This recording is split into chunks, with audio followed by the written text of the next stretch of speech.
Shalom. Selamat pagi Bapak Ibu Saudara sekalian yang dikasihi Tuhan. Kembali kita bersama-sama hadir walaupun tidak secara physically, tapi saya percaya, kita semua percaya ketika kita bersepakat di dalam pujian penyembahan kita, Tuhan nyata atas pujian kita. Amin. Haleluya. Saya akan bacakan ayat yang saya dapatkan dari Mazmur 100 ayat 1 sampai 5. Pujilah Allah dalam bait-Nya. Mazmur untuk korban syukur. Bersorak-soraklah bagi Tuhan, hai seluruh bumi. Beribadahlah kepada Tuhan dengan sukacita. Datanglah ke hadapannya dengan sorak-sorai. Ketahuilah bahwa Tuhanlah Allah. Dialah yang menjadikan kita dan punya Dialah kita, umatnya dan kawanan domba gembalaannya. Masuklah melalui pintu gerbangnya dengan nyanyian syukur, ke dalam pelatarannya dengan puji-pujian. Bersyukurlah kepadanya dan pujilah namanya, sebab Tuhan itu baik, kasih setianya untuk selama-lamanya, dan kesetiaannya tetap turun-temurun. Amen. Apapun keadaan kita saat ini, kita percaya ketika kita naikkan syukur kita kepada Tuhan, Tuhan ada bersama dengan kita. Amen. Haleluya Lord. Haleluya.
Kebaikan-Mu Tuhan Yesus.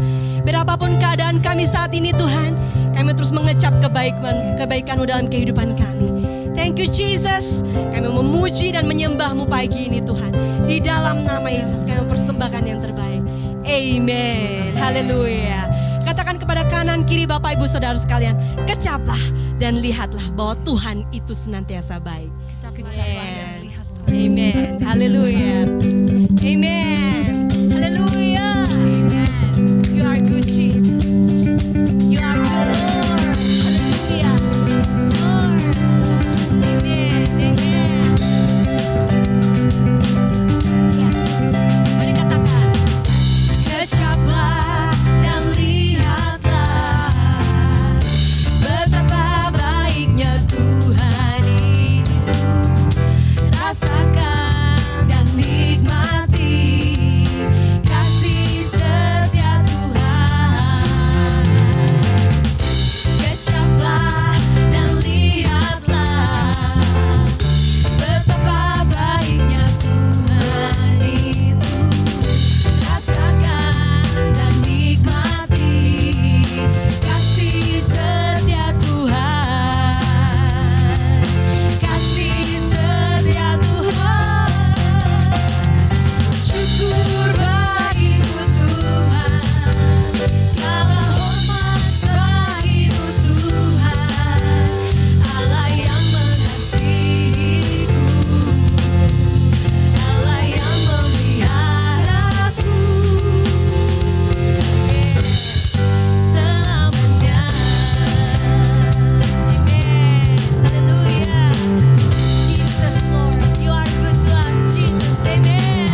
mari masuk ke gerbangnya dengan ucapan syukur.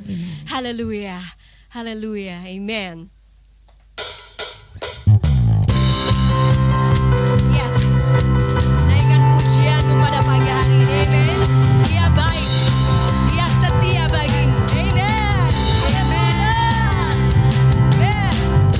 Hadiratnya dengan hati bersyukur, gerbangnya dengan pujian, bermain bagi dia, nyanyikan nyanyian baru, bersuka cita sekarang menyembah dia.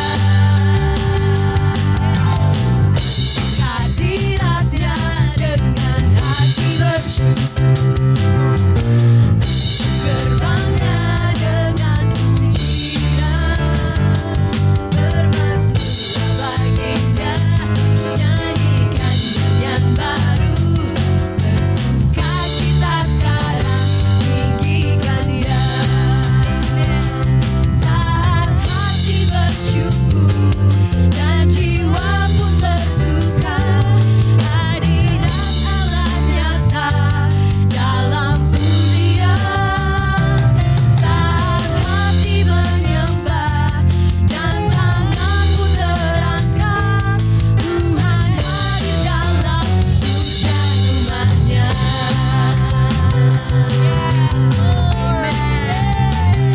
Amen. Hadiratnya dengan hati bersyukur, gerbangnya dengan pujian, bermazmurlah bagi dia, nyanyikan nyanyian baru, bersuka cita sekarang menyembah dia. Hadiratnya dengan hati bersyukur, gerbangnya dengan pujian, bermazmurlah bagi dia, nyanyikan nyanyian baru, bersuka cita sekarang tinggikan dia. Saat hati bersyukur dan jiwa pun bersuka, hadirat Allah nyata dalam pujian. Saat hati menyembah dan tangan pun terangkat, Tuhan hadir dalam pujian umatnya. Tuhan hadir dalam pujian umatnya. Mari serukan, amen. Tuhan hadir dalam pujian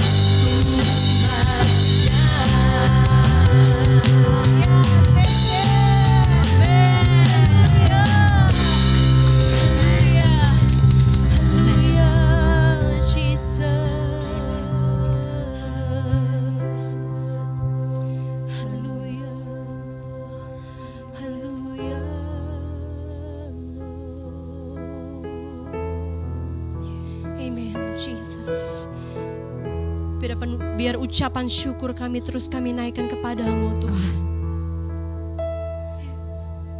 Kau baik Tuhan. Kau baik Tuhan. Kau setia Tuhan. Haleluya. Haleluya Lord. Haleluya. Jesus. Amen. Amen. Amen Lord. Hallelujah, Lord. Hallelujah, Jesus.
Ku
segenap hati. Tak ada lembah kelam yang tak ku lewati tanpa hadirmu. Hatiku takkan gentar, sebab ku tahu tanganmu yang menopang. Katakan Kaulah Tuhan kami. Kaulah Yesus, Kaulah Tuhan, hanya Kau ku percaya. Kaulah Yesus, Kaulah Tuhan, harapan hidupku.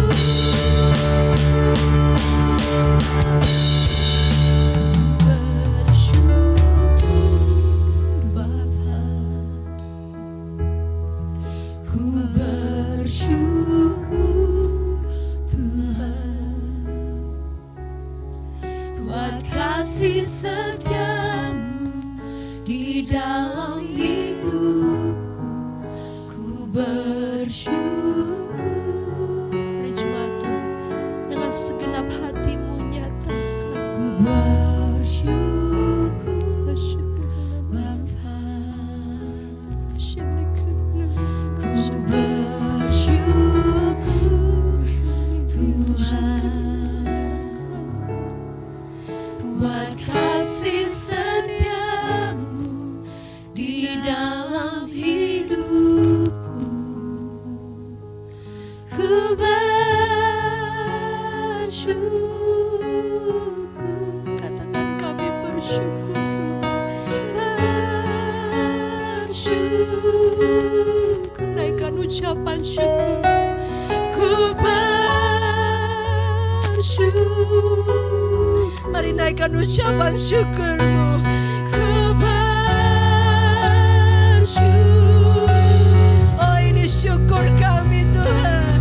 Ku bersyukur. Dalam keadaan apapun kami mau terus bersyukur Tuhan. Ku bersyukur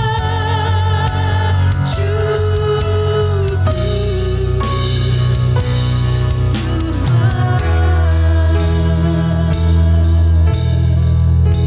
Haleluya Lord. Ini ucapan syukur kami Tuhan, mempunyai Allah seperti Engkau, Allah yang senantiasa menyertai setiap kami. Terima kasih untuk hadirat-Mu Bapa. Di dalam nama Yesus kami bersyukur. Haleluya. Amen. Mari kita dengarkan firman Tuhan pada pagi hari ini. Haleluya. Mari kita siapkan hati kita untuk mendengarkan firman Allah. Mari kita awali dengan doa. Bapa di surga, kami mengucap syukur buat kesempatan memuji, menyembah Engkau, beribadah kepada Engkau, walaupun lewat jaringan online Tuhan. Sekarang kami rindu menerima firman-Mu. Kami merindu menerima suara-Mu. Biar urapi hamba, urapi kami semua yang mendengar, urapi semua hal yang mendukung acara ini. Dan biarlah firman itu menjadi iman bagi kami. Dan firman itu membuat kami terus hidup sesuai dengan kehendak Tuhan. Di dalam nama Yesus kami berdoa. Haleluya. Amin. Haleluya Bapak Ibu, jumpa lagi.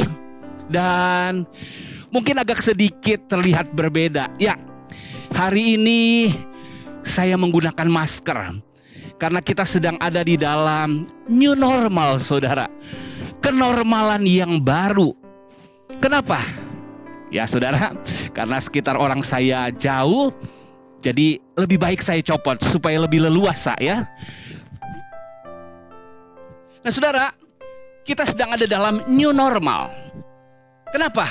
Dengan wabah virus corona membuat kita yang tadinya kita nggak biasa lakukan, sekarang kita biasa lakukan.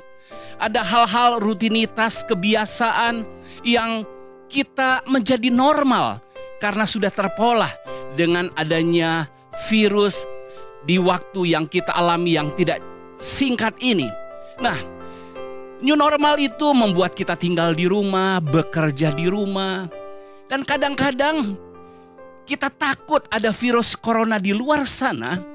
Namun ada beberapa orang yang mungkin berkata begini, di dalam rumah saya juga ngeri. Kenapa? Kalau di luar sana ada virus corona yang begitu mematikan ketika kena organ saya, tapi saya menemukan juga di rumah. Rupanya bukan ada virus corona, tapi ada Mr. Corona dan juga mungkin Miss Corona. Siapakah mereka? Mereka adalah orang-orang dekat kita yang kata-katanya mematikan buat kita. Sikapnya mematikan mood kita, mematikan antusiasme kita. Mungkin kita menemukan ada orang-orang seperti itu. Atau barangkali kita sendiri menemukan diri kita seperti sesuatu wabah buat orang lain. Tidak menyenangkan, mematikan, menyakitkan orang lain. Saudara, seharusnya sebagai orang Kristen, kita harusnya menjadi orang Kristen yang normal. Tapi kalau saudara menemukan ada orang Kristen, entahkah yang saudara kenal, atau mungkin saudara merasa diri sendiri saudara Kristen, tapi saudara melihat ternyata saya nggak beda dengan orang dunia dengan kenormalannya. Seharusnya saya punya kenormalan yang baru sebagai orang Kristen, tapi nggak ada bedanya. Nah, hari ini saya akan bicara tentang new normal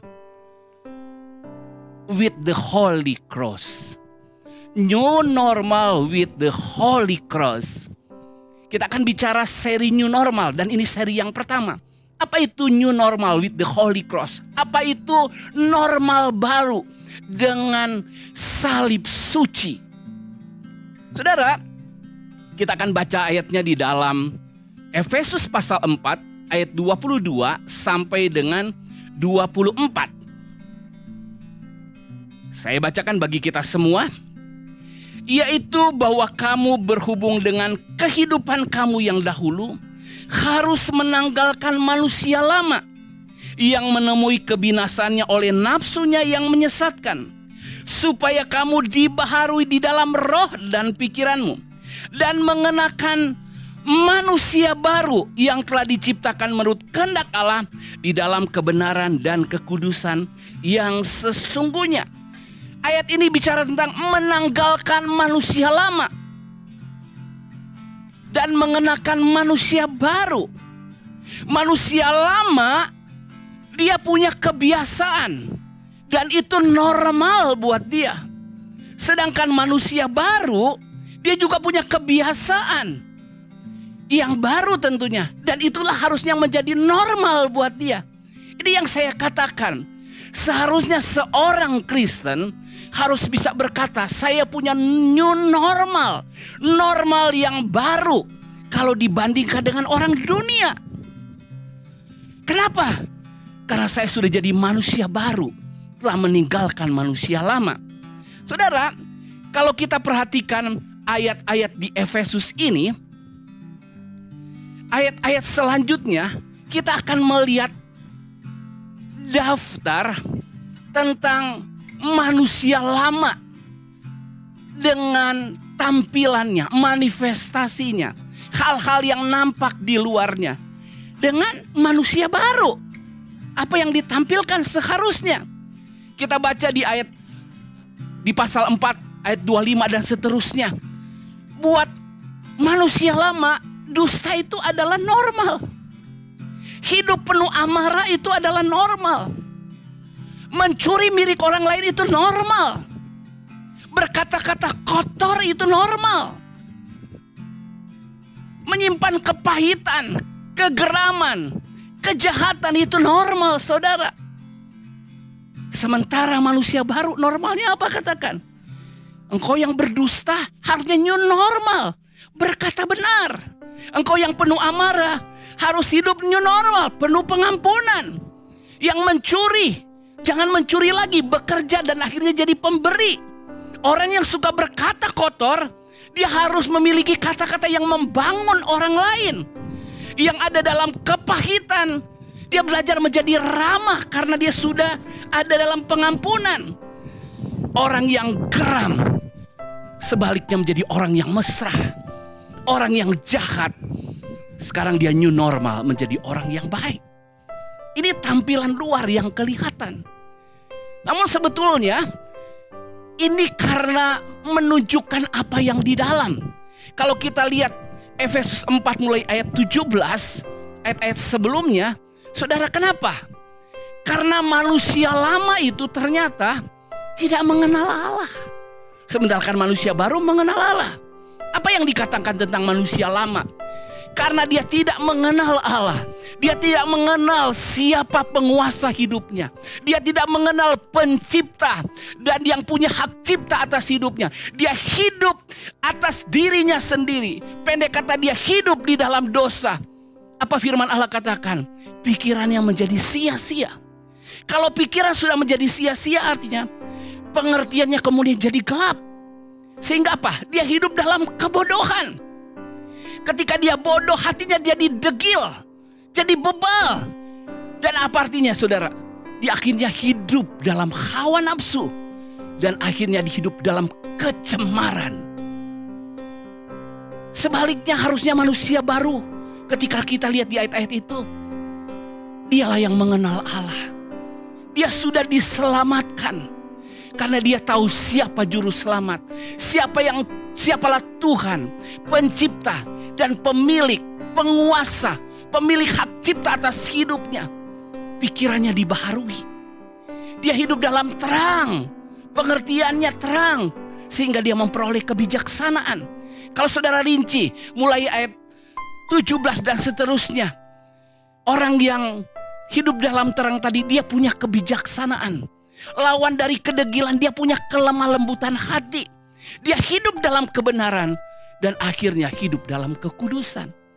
Saudara lihat, kalau saudara berkata saudara seorang Kristen, saudara harus mengalami new normal ini. Normal buat dunia seperti yang saya katakan tadi. Tapi normal sebagai orang Kristen harusnya seperti apa? Nah, bagaimana kita mengalami new normal ini? Di dalam Roma dijelaskan bagaimana kita hidup normal dengan menjadi new normal. Normal bagi dunia, nggak normal bagi orang Kristen. Tapi bagaimana kita memiliki normal yang baru?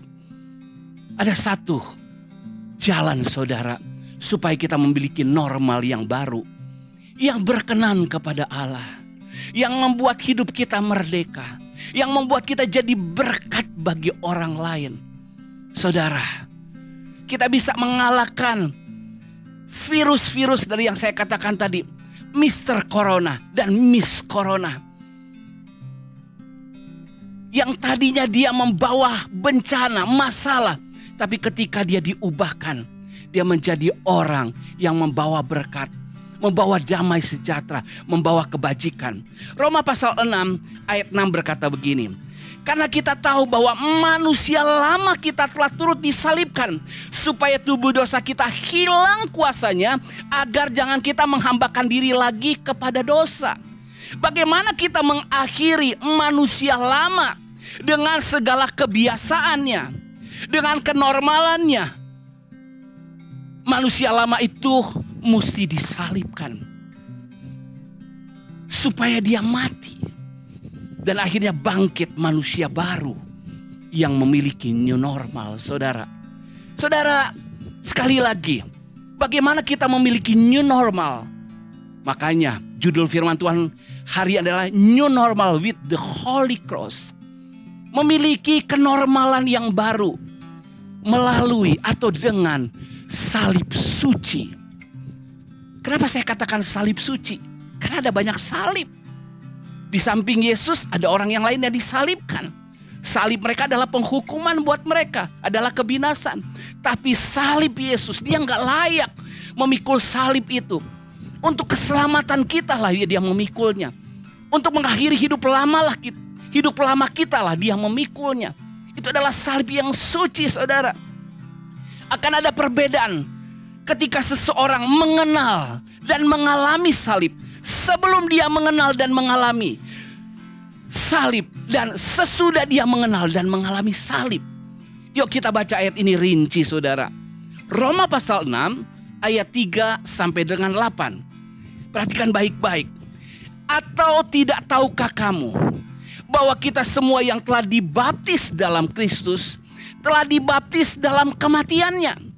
Dengan demikian kita telah dikuburkan bersama-sama dengan Dia oleh baptisan dalam kematian, supaya sama seperti Kristus telah dibangkitkan dari antara orang mati oleh kemuliaan Bapa, demikian juga kita akan hidup dalam hidup yang baru.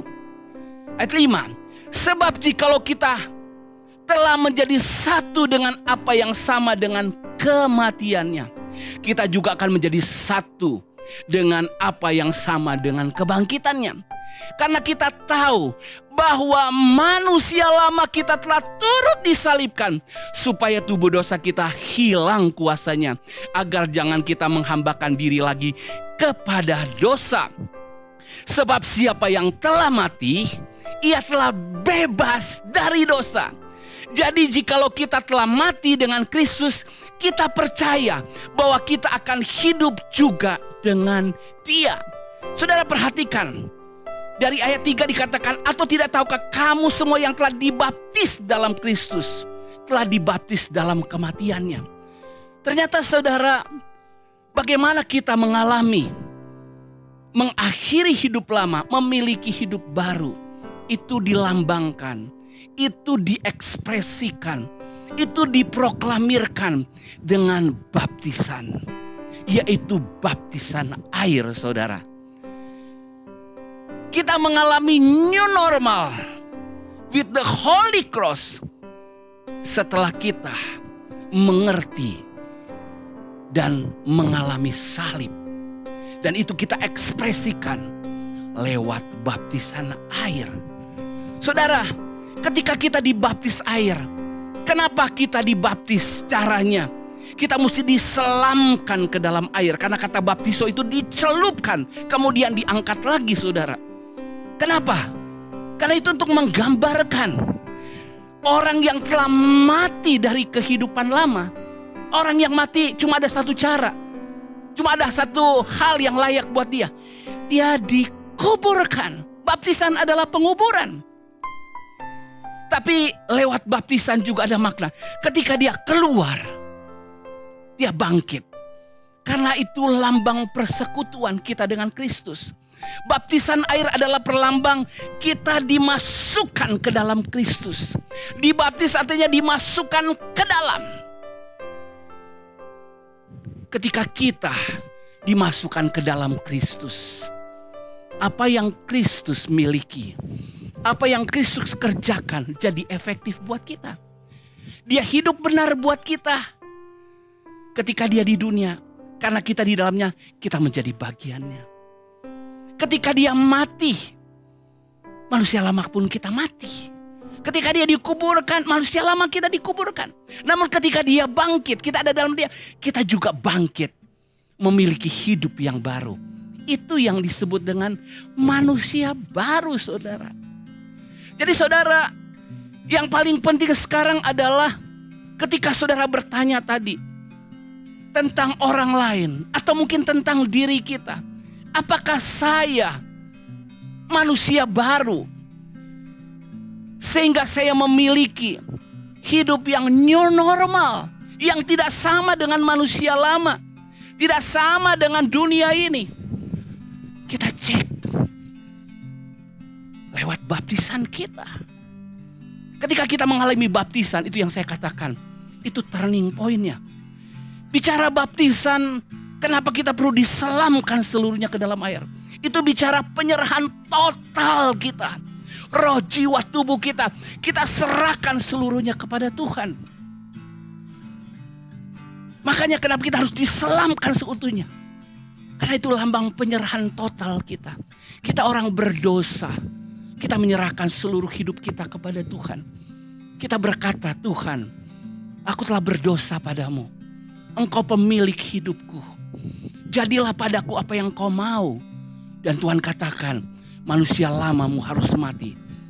Itu sebabnya kita serahkan, kita setuju, dan kita menyerahkan total. Yang kedua saudara, ketika kita dibaptis, kita mengalami pengalaman transisional saudara. Kita masuk, dulu kita manusia lama, ketika kita dikuburkan mati, kita keluar hidup. Memiliki manusia baru. Ada perubahan. Ada transisi yang harus kita alami. Itu sebab yang saya mau katakan hari ini. Untuk mengecek apakah kita hidup normal. New normal yang saya maksud. Melalui atau dengan salib sucinya Kristus. Mari kita cek. Bagaimana? Apakah kita sudah dibaptis dengan cara yang benar dan dengan syarat yang benar? Apa syarat orang dibaptis air sehingga dia mengalami, sehingga sungguh-sungguh dia berkata, aku menyerah total kepada Tuhan dan mengalami pengalaman transisional, manusia lama jadi manusia baru? Lihat syarat-syarat baptisan air. Yang pertama, siapakah yang layak dibaptis? Saya tidak bicara caranya lagi karena caranya sudah disampaikan tadi. Tapi apakah syarat buat orang untuk dibaptis? Sehingga dia akan mengalami pengalaman, pembaharuan. Dari normal sebagai orang berdosa, jadi new normal sebagai orang Kristen. Yang pertama, dia harus menjadi murid Kristus. Amanat Agung berkata seperti ini, Matius 28 ayat 19 dan 20. Karena itu pergilah, jadikanlah semua bangsa muridku. Dan baptislah mereka dalam nama Bapa dan Anak dan Roh Kudus. Dan ajarlah mereka melakukan segala sesuatu yang telah kuperintahkan kepadamu. Dan ketahuilah, aku menyertai kamu senantiasa sampai kepada akhir zaman. Ayat 9 katakan, jadikan semua bangsa murid dan baptis mereka. Siapa yang bisa dibaptis? Yaitu mereka yang memutuskan untuk menjadi murid Tuhan. Mengikut Tuhan. Memikul salibnya, menyangkal dirinya. Dan menyerahkan hidupnya sepenuhnya kepada Tuhan. Saudara, mari cek. Saya pengen saudara bisa self evaluation. Saudara buat checklist nanti hidup saudara. Apakah saudara mau mengalami new normal sebagai orang Kristen yang telah diubahkan, meninggalkan kenormalan orang dunia, orang berdosa yang akan dibinasakan nanti. Cek yang pertama saudara. Maka saudara ketika dibaptis, saudara sungguh-sungguh menyatakan, saya ingin jadi murid Tuhan. Ada banyak ayat tentang menjadi murid Tuhan.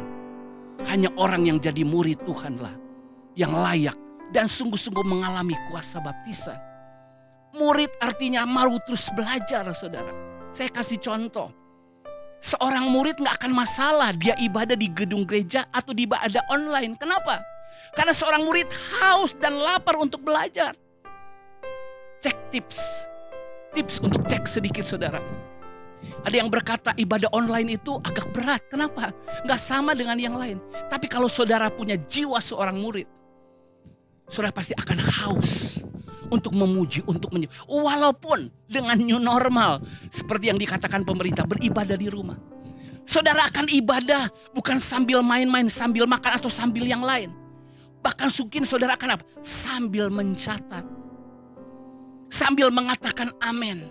Sambil membangkitkan roh saudara. Sambil terus jaga hati. Aku adalah murid. Aku mau belajar dari guruku. Aku mau ikuti. Itu yang paling pertama saudara. Memang ketika bicara new normal. Dari hal-hal ini justru kita banyak menemukan. Ternyata banyak yang tidak normal. Sebagai orang Kristen. Kenapa? Karena mereka belum sampai ke new normal.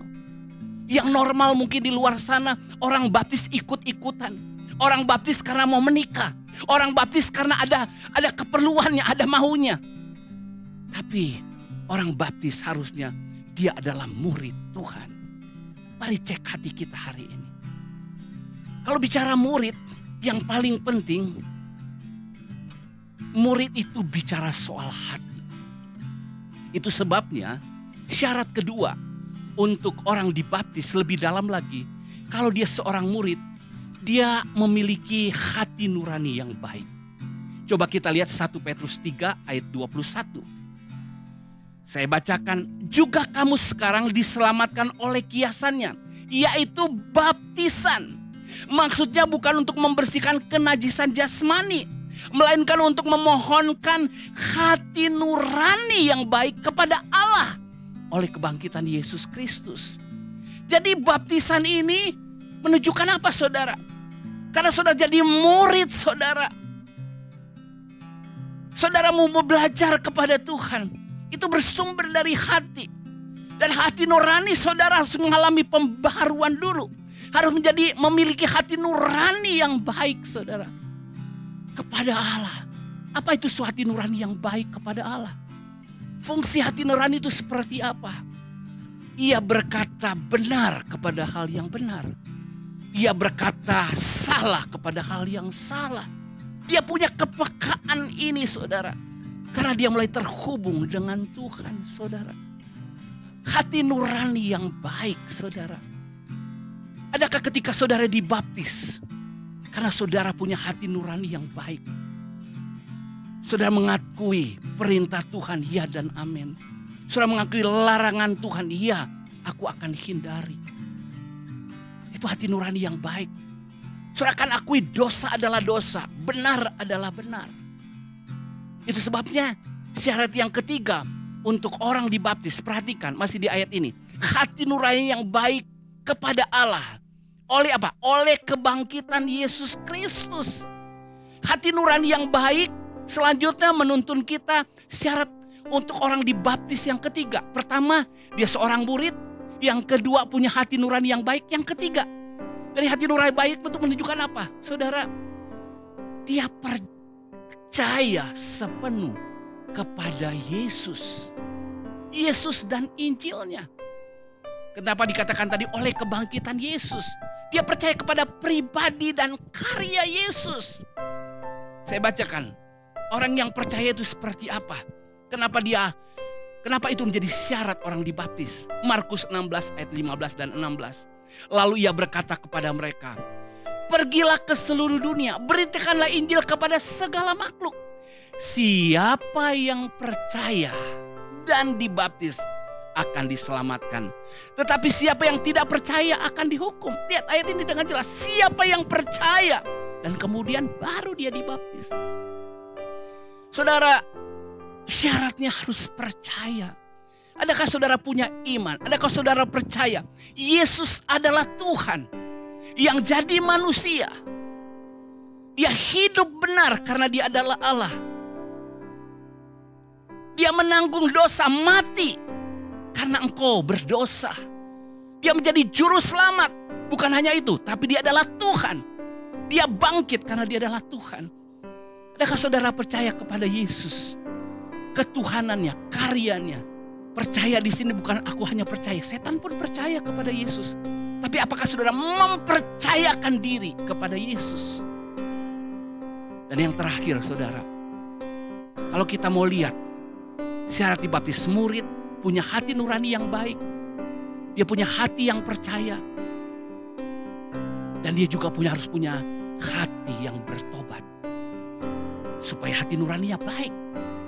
Coba kita lihat Kisah 2 ayat 37 dan 38. Ketika mereka mendengar hal itu, hati mereka sangat terharu. Ini ketika Petrus berkhotbah di hari Pentakosta. Lalu mereka bertanya kepada Petrus dan rasul-rasul yang lain, apakah yang harus kami perbuat saudara-saudara? Saat itu ketika melihat manifestasi yang terjadi, ketika lihat Petrus berkhotbah sedemikian rupa, mereka gemetar, mereka ketakutan, mereka menyesali akan dosa mereka. Mereka berkata, apa yang harus kami perbuat supaya kami diselamatkan? Jawab Petrus kepada mereka ayat 38, bertobatlah dan hendaklah kamu masing-masing memberi dirimu dibaptis dalam nama Yesus Kristus untuk pengampunan dosamu. Maka kamu akan menerima karunia Roh Kudus. Haleluya. Yang keempat syaratnya bertobat. Apa itu pertobatan? Bertobat bukan sekedar menyesal, tapi bertobat artinya pembaharuan pikiran. Bisa melihat kebenaran sesuai dengan standar Allah. Bisa melihat dosa sesuai dengan yang Allah lihat. Allah begitu murka, Allah begitu jijik kepada dosa. Makanya kita harus meninggalkan. Ada penyesalan yang kudus. Ada berbalik dari semua itu. Itulah pertobatan. Maka kita memenuhi syarat untuk dibaptis, saudara. Saya berdoa, saudara bisa mengevaluasi diri. Membuat checklist. Kenapa saya belum bisa melihat new normal? Seperti daftar-daftar tadi. Hidup dalam terang.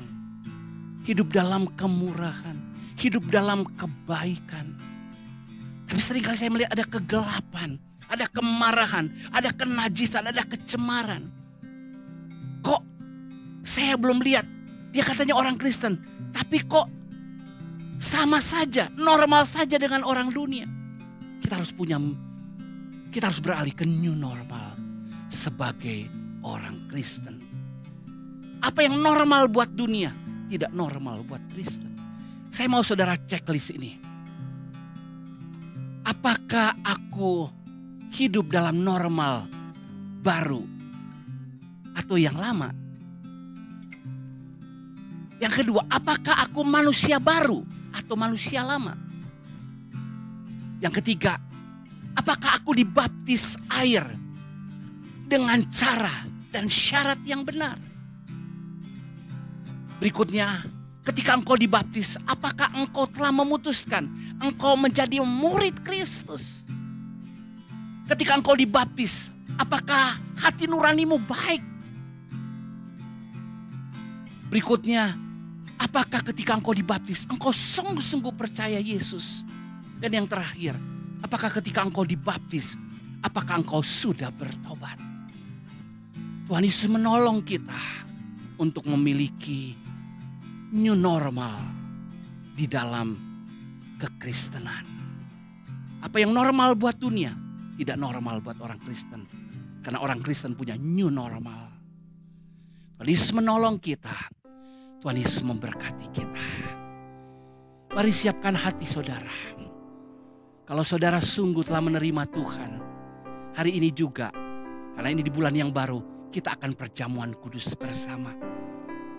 Siapkan roti dan air anggur yang sudah dipersiapkan. Mari, sebelum kita mengambilnya, mari kita berdoa supaya kita dilayakkan untuk bersekutu dengan tubuh dan darah Tuhan. Kami mengucap syukur untuk firman Allah yang sudah kami dengar. Kami mau ada di new normal bersama Engkau Tuhan melalui salib suci-Mu. Itu sebabnya sekarang kami mau peringati kematian-Mu bagi kami yang mengakhiri manusia lama kami. Namun Engkau bangkit untuk memberikan kami menjadi manusia baru. Itu sebabnya lewat persekutuan roti dan air anggur ini biar ada pewahyuan yang baru bagi kami. Untuk kami hidup new normal di dalam Tuhan. New normal sebagai orang Kristen. Kuduskan roti dan air anggur ini menjadi tubuh dan darah-Mu. Di dalam nama Tuhan Yesus kami akan bersekutu dengan tubuh dan darah-Mu. Haleluya. Amin. Mari pegang roti dengan tangan kanan. Sebelum makan, dengar pembacaan firman Tuhan. Sebab apa yang telah kuteruskan kepadamu, telah kuterima dari Tuhan. Yaitu bahwa Tuhan Yesus pada malam waktu ia diserahkan mengambil roti. Dan sesudah itu ia mengucap syukur atasnya. Ia memecah-mecahkannya dan berkata, inilah tubuhku yang diserahkan bagi kamu. Perbuatlah ini menjadi peringatan akan aku. Sebagai manusia baru, mari ingat bagaimana kita menjadi manusia baru. Karena manusia itu yang telah digantung di kayu salib. Mari makan dengan mengucap syukur. Akui tubuh Tuhan. Apakah saudara mengakui tubuh Tuhan diserahkan bagi saudara? Mari makan dengan mengucap syukur di dalam nama Tuhan Yesus Kristus.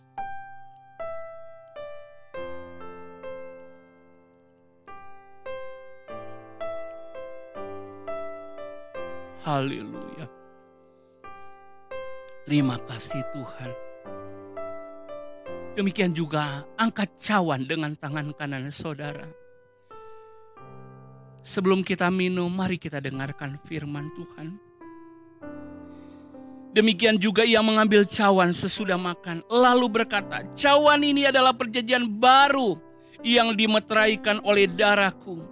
Perbuatlah ini setiap kali kamu meminumnya, menjadi peringatan akan aku. Sebab setiap kali kamu makan roti ini dan minum cawan ini, kamu memberitakan kematian Tuhan sampai ia datang. Jemaat Tuhan, adakah saudara percaya darah Yesus dicurahkan bagi engkau? Ia kehilangan darahnya, dia serahkan nyawanya untuk keselamatan kita. Mari kenang dia, mari ucapkan syukur kepadanya. Mari minum di dalam nama Tuhan Yesus Kristus. Haleluya. Haleluya. Mari sembah dia. Mari bersyukur kepadanya. Sebab dia baik. Sebab dia ajaib. Dia mengubah engkau dari manusia lama menjadi manusia baru. Terima kasih Tuhan. Kami menjadi ciptaan yang baru, menjadi manusia yang baru. Terima kasih buat korbanmu. Terima kasih buat keselamatan yang dari engkau. Terima kasih Tuhan. Terima kasih. Nah sekarang sebelum kita akhiri, terimalah berkat Tuhan. Kasih Allah Bapa, kasih karunia Yesus Kristus, persekutuan penyertaan Allah Roh Kudus di dalam nama Tuhan Yesus memberkati seluruh keberadaanmu. Roh jiwa tubuhmu terpelihara sempurna sebagai manusia baru. Diangkatnya engkau jadi kepala bukan ekor. Terus naik bukan turun. Apa saja yang kau perbuat berhasil. Nah sekarang Tuhan mengutus engkau sebagai garam dan terang dunia ini. Sebagai manusia baru di tengah dunia yang berdosa. Biarlah engkau menjadi pembangun kota di atas bukit. Biarlah perbuatanmu yang baru, new normalmu di dalam Tuhan, diketahui semakin banyak orang dan mereka memuliakan Bapa di surga. Terima berkat dan pengutusan ini di dalam nama Tuhan Yesus Kristus. Dan semua orang yang mengalami new normal oleh salib sucinya Tuhan, katakan amin. Haleluya.